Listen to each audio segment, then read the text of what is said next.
పరమాత్మని చేరే విధానంలో మనం స్మరణ గురించి చెప్పుకుంటున్నాము. అందులో భాగంగా ఇవాటి శ్లోకం ఏమిటి అంటే, వనమాలి గది సారంగి శంఖీ చక్రీ చనందకి శ్రీమాన్ నారాయణో విష్ణు వాసుదేవోభిరక్షతు. చాలా ప్రాచుర్యం పొందిన శ్లోకము. మనం అందరము కూడా విష్ణు సహస్రనామం చెబుతున్నప్పుడు ఈ శ్లోకాన్ని 3 సార్లు చెబుతాము. 3 సార్లు చెప్పడంలో అర్థం ఏమిటి అంటే, త్రికరణ శుద్ధిగా మనసా వాచా కర్మణ మనకి పరమాత్మే రక్షకుడు. అంతేగాని ఏదో అష్టమి రోజు దక్షిణ దిక్కు వైపు కనిపించే నక్షత్రానికి దండం పెట్టు నీ కష్టాలన్నీ తీరిపోతాయి అంటే అలా ఏమీ ఉండదు. మనం అందరము కూడా మన కర్మలను అనుభవించాల్సిందే.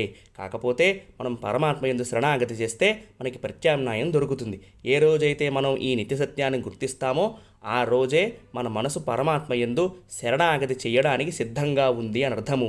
ఈ శ్లోకాన్ని మనం అందరము కూడా ఏ పని కోసం బయటికి వెళ్తున్నప్పుడైనా సరే చెప్పుకోవచ్చు. హరే కృష్ణ. జయ శ్రీమన్నారాయణ.